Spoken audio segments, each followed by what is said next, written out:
Everyone's heard of valets, right? You go to the fancy places, you get a valet for your car. And guess what? Prince George has his own valet for bikes. It's actually a pop-up coming up.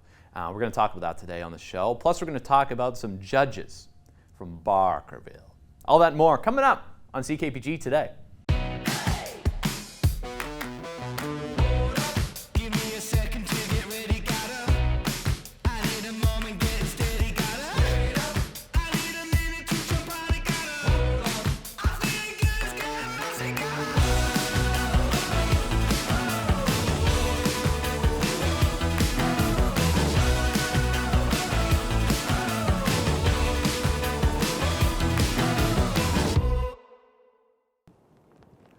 Imagine, this could be you, biking around downtown Prince George when you come to the Bike Valet. That's pretty good. Come to see Lee here, downtown Prince George, and that's where you bring your bike. Hold on, technical adjustment. Okay, Lee, tell me a little bit about the Bike Valet. The Bike Valet will be available all throughout the summer for 6 total events, including this one. It's very simple. You just need to fill out this form and I will give you your tag and you'll be able to pick it up whenever you're done. Perfect. Okay, I'm going to put my bike in the holster here to start things off and then I'll go fill out the form. But these guys accommodate bikes all summer long. Perfect, just like that? I think so. Pretty close. Oh, yeah. Perfect. Okay. We got Lee. We got the bike mounted. I'm going to fill out the form here as we use this for a backdrop here. So but today you'll be filling out your first and last name, cell phone number, and a secondary cell phone if need be. Do you need social insurance number? We do not currently. Okay. That may change in the future. Do you credit card? No, anything? Depends on the day. Okay, so tell me the goal of the Bike Valet, though. This is pretty cool. Essentially, someone's biking downtown, they want to check in their bike, and you guys are here for them. Yeah, absolutely. We're trying to get more bike traffic downtown. We know our city's very focused on vehicles such as cars, trucks, but we're trying to move into a more eco-friendly lifestyle. I like it. Okay, now, for those wondering, so yeah, it's basically simple. You can rent a bike from Tourism Prince George here if you don't have one. That's what I did today, so pretty cool for that. But people, yeah, bring their own bikes. It'll be a little bit of different setup than what we're seeing today. You guys got a C-can. People don't have to worry about their bikes out in the open. It'll be much safer for the events. Okay, and then remind me of the dates of those events again. I do not. Okay, well, we'll put them online at ckpgtoday.ca. There's a couple dates all summer long. Basically how it works, I fill out this form. Yes. Okay, and then you guys tag the bike. Mm-hmm. And then once you're done messing around downtown, having fun, you'll just bring this tag back to us and we will return your bike. Perfect, just like that. Now, of course, Prince George, yeah, not known for maybe biking in the winter. See, I feel like you got to take advantage of the days as they come here, even though if it's raining, like it is a little bit today. Absolutely. But what would be your top spots for people to check out downtown Prince George? Any of your favorite spots? You come park your bike and then you walk downtown, and where are you going? I personally love the Two Rivers Gallery. It's just right over there. We'll be near where we're set up during these events. Alongside that, I just prefer to walk around, kind of look at the sights. And I guess you could do a farmer's market or something. Yeah, absolutely. You could do the farmer's market. You could get a bite down at Daydream Donuts. Yeah. I like it. You go hit the Crossroads patio, hit the Trench patio, hit the restaurants, La Katrina. There's so much to enjoy downtown Prince George. So for folks wondering, you don't have to be a resident of Prince George. You can just come downtown, take advantage of the Bike Valet. And then I guess the other thing, the other side of this, of course, people riding their bikes. Where are some of your favorite places to ride a bike in Prince George? I love riding my bike down by the riverside, especially near Claytley Memorial Park. Yep. It's one of my favorites, and kind of just downtown. I live down here personally, so I enjoy biking around just to get my groceries and whatnot. Doing the commute all by bike all summer long. Thank you for your time today, Lee. Of course, this is a big project here at downtown Prince George, the Bike Valet. Come take part. And then I guess, how does this work when I'm signing it out? I've signed out the form. I did it. Yep. You tagged it. You take the tag off, and then I go home? I'd prefer if you took the bike with you. Yeah, I got to take the bike with me. Okay. Thank you, Lee. I'm going to take the bike, and I'm going to ride away into the sunset here. Come check it out, downtown Prince George. It's pretty good one-handed riding here on the show today. Bye!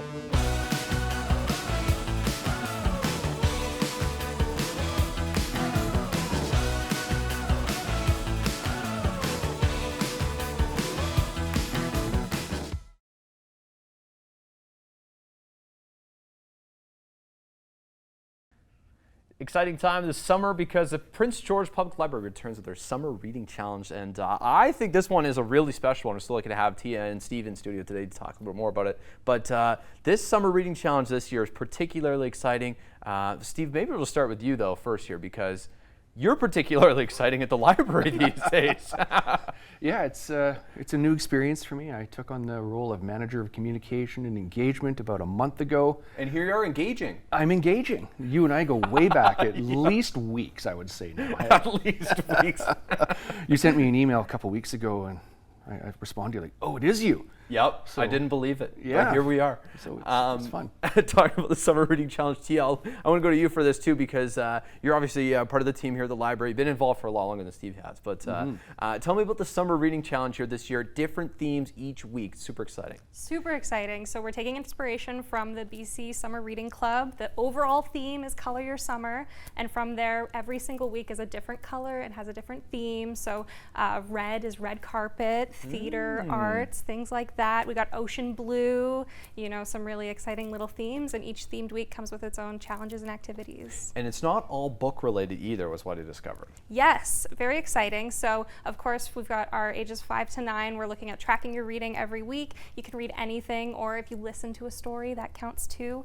But not just that, we've got weekly activities happening at the library, fun events, crafts, movies, games, things like that. And then for our teens and adults, it's prompts each week to get out and do something. Sometimes that's read a book, but other times it's like attend a community event, spend some time outside, you know, try something new. So a little bit of a summer bucket list challenge as well. I like it. What's on your bucket list this summer, Steve? Other than working at the library. Well, you know, I'm one of these ones that kind of shies away from public events. I know so you are. actually fulfilling a bucket list in a Yeah. couple of weeks, going out of town, leaving the country, and knocking some stuff off there. But I'll be back in time to join my team, and we're going to go into the Touch a Truck Challenge. That's the one thing I'm looking forward to this Okay, summer. yeah, let's jump ahead to Touch a Truck here, because this is exciting. I know the toddlers in town unite to get excited for this. Zach Dallas, producer on the show, his toddler, very excited about the Touch a Truck opportunity. This is coming up in August, right? August 22nd to be exact. We've got a lot of stakeholders around the region that have committed to bringing down some of the coolest heavy equipment that you're ever going to get close to. We got fire trucks and police vehicles and some off-road vehicles. You got to see it to believe it. I'm going to be there. Oh yeah, well hey, you know what, I remember growing up as a kid, I always was obsessed with cars, trucks, trains, planes, all this stuff. And yeah, Touch a Truck is just a super cool opportunity to get up close and personal. It sure is. And like I said, you get to put your hands on them, and Yeah. you got the small kids, the big kids, and all in between, and we're going to be climbing all over them. And then we got the library right there to come in, grab your favorite book, and hang out. Just like that. Mission accomplished. Tia, I was going to say too, for the Summer Reading Challenge, back to that for a second, there are some prizes, I believe, as well for this, right? If people are following along and completing. Yeah, absolutely. So for our 5 to 9s, you can come in and get a ballot for every week that you've been reading. Any little bit of reading counts, and you get a bonus ballot if you come to our Color Your Summer events, and all of that information is on our website and in our brochures as well. Perfect. And now, is there any particular thing that's on your bucket list, Tia? Ooh, I mean, We know what Steve's is now. we know Steve's bucket list. Honestly, I'm new to PG, so I haven't been here too much yet. I've only been here for 3 months. Okay, so now you're So- going to take it inspiration and explore. Absolutely. It's a great opportunity to get out, hit some of those local highlights. I think that's on my bucket list for the I summer. like it. Well, cool. Of course, so folks are wondering, this is at the Nechako branch and at the Bob Harkins. Yes, absolutely. Both branches, lots of fun things happening in either location. Perfect. Thanks so much for coming in today, guys. This has been a slice. I feel like we have to finish this off with a book recommendation, though. So, Steve, I'll let you think about it, but Tia, we'll go to you first. What would be your recommended book, maybe? It could be for any age group. It could be a Dr. Seuss book. It could be something else. What would you be?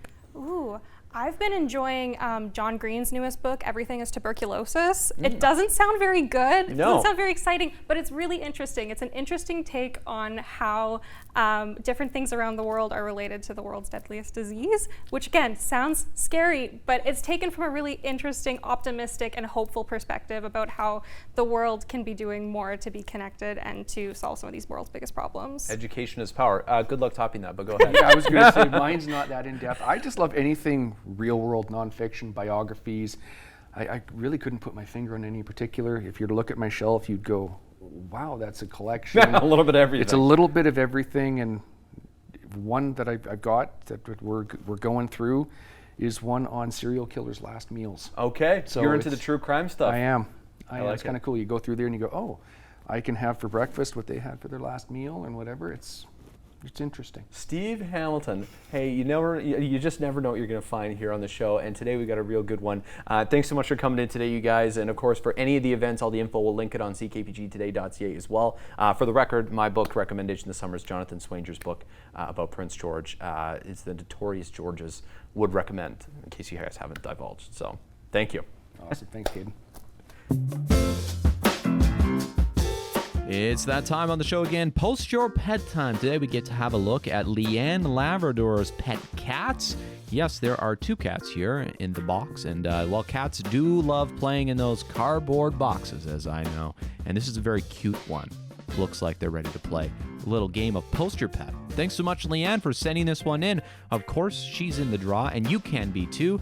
Head online for your chance to win $1,500 in gift certificates from our sponsors, Coop's Bike Shop, WR Ventures, and Aberdeen Glen Golf Course, to name a few. All you got to do is submit your pets at ckpgtoday.ca. Miss an episode? That's okay, life gets busy. We get it. Or maybe you didn't miss anything, but you're here to watch that one feature again because honestly, it was that good. No judgment. Here's the good news. You can relive every moment of the CKPG Today Show whenever you want. Head over to ckpgtoday.ca, click on the Today Show tab, and voila.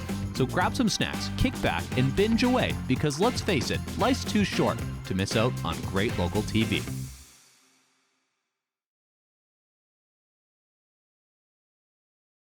There's lots of reason for celebration this year here in Barkerville because there's going to be trials held at Richfield Courthouse this summer for the first time since pre-pandemic. So there's a lot to be excited about there. And today we're going to tell you a little bit about that. And, we got a guy to do it that I think is just going to paint a great picture of what to expect up there. A judge that was around in Barkerville that has a lot of history and can tell you a lot about the court proceedings, how they worked, jail houses. Oh, sorry, I kind of forgot about him standing here. I guess this is your house there, Judge, isn't it? Well, I'd like to think it's the Queen's house, but I shall do for the moment. Okay, who are you and what is your role here in Barkerville? I'm assuming Judge, but more than just Barkerville. Well, my name is Arthur Thomas Bushby, and I am one of the magistrates here in the untamed colony of British Columbia. And I go all over the colony, from town to town, dealing justice whoever it needs, including here in Barkerville, as well as up in Richfield, as you previously stated. So tell me a little bit about untamedness. You see this in your courthouses day in and day out? Well, having a courthouse is a little bit of a privilege in my time. You see, I'm much more used to dealing with justice out in forests or in tents and oftentimes using tree stumps as benches and so on and so forth. It's not exactly the easiest affair as I'm walking every single day when I'm not in court, and often I have to walk for 8 to 10 hours every day. So now, you had to walk? Whoa, I want to back this up here. You didn't, like a judge didn't get a nice wagon, like a luxury limo? I didn't, and so it goes. Oh. No, luxury limos are, well, our infrastructure is not exactly capable of holding such things at our time. What about the other judges in the region, do they get treated better than you? Well, the only judge who really would be treated better than me is our Chief Justice, Matthew Bailey Begbie, but he was far too stubborn of a man to really take such privileges himself. And so he was out. Sometimes he would hold court on top of a horse, but that is about the best we can say of it. Wow. Okay, so when people are coming here to Barkerville this summer, they're going to see you up at Richfield. And what is the experience? What are you going to do? Run a mock trial? Are you going to put someone on the witness stand? Well, as long as everyone is innocent, we should be able to probably run many mock trials and have everyone who comes be part of our jury, and they can see our regular ongoings and so on and so forth, and perhaps they can consider our verdict as hastily as possible, because, as I said, I have many things to do. Yeah, because like you travel around by foot, you're getting from courthouse or to stump, but sounds sad. Is there any historic cases you've been part of over your time or ruled over something important there, Judge? I did spend some time over in the Seashot Inlet dealing with the First Nations people there, the Seashot people. But for the most part, most of my best things I did were actually in New Westminster, and that was not even as a judge. I'm most proud of my time spending as a school trustee, or even as a musician. I'll let you in on a little bit of a secret. Okay. I never actually did attend law school. What? But you made it as a judge. Yes, well, I was trained in Italy. I studied music. I studied the violin, I studied the pianoforte, and I studied voice. I'm quite the tenor, if you would believe it. I can tell, yeah, for sure. Thank you. So for those coming to Barkerville this summer, head up to Richfield. You won't want to miss any opportunity to get the true experience here of the judge. But if I was guilty today of something, what would be the punishment? Punishment? Well, I would have to depend. I could not put you to murder. I cannot deal with any capital trials. But perhaps we could put you in jail for quite some time. Uh-oh. But it really does depend on what you're charged with. Okay. Interesting. The more you can learn here in Barkerville this summer. Thank you for your time today, Judge. I know you're a busy guy, so we'll let you carry on. Thank you so much.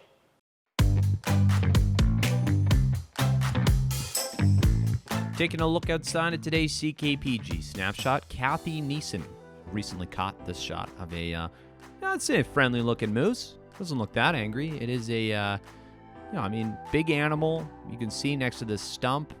It is kind of crazy when you see a moose in real life, how big they really are, just walking through nature like they own the place.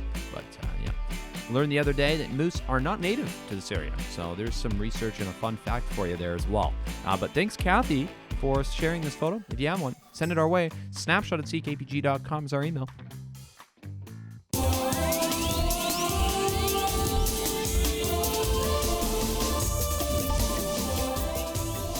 Now we're interrupting your regularly scheduled Today Show to bring you a special edition of the Social Scroll. And now this is a real treat. Of course, we love to see people out of context, and we get some today in Toronto ahead of a Blue Jays game. And, would you have it, some folks from northern British Columbia, they made the trek to Toronto to see the Blue Jays, and they wore some pretty memorable shirts.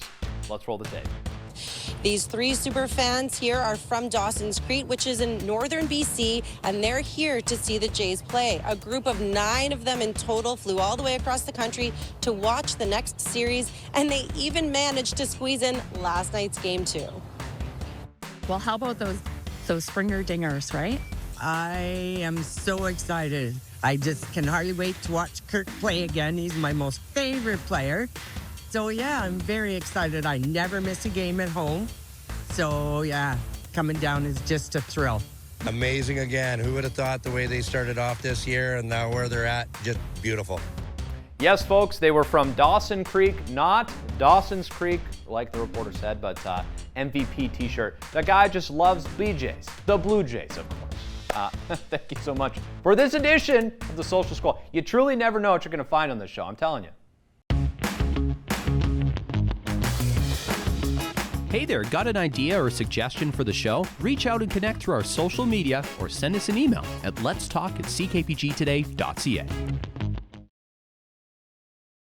There's a lot of cool history in Prince George to talk about, and today we're going to talk a piece of aviation history, and this has a tie to the RCMP. It was a goose plane. Now, if you went to the National Aviation Museum in Ottawa, you'd see what we're seeing today in local history.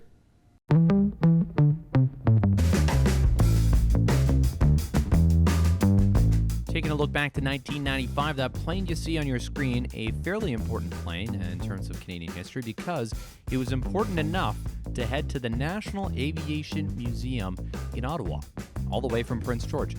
It was used by the RCMP. It was called the Grumman Goose. And it was used to fly around the RCMP when they needed it, and some surveillance missions, of course, all this good stuff. But and it ended its service in Prince George, and then there was a big lobby done locally to have it sent to Ottawa, where it is today. I wonder if you still visit there, you might be able to see this old goose.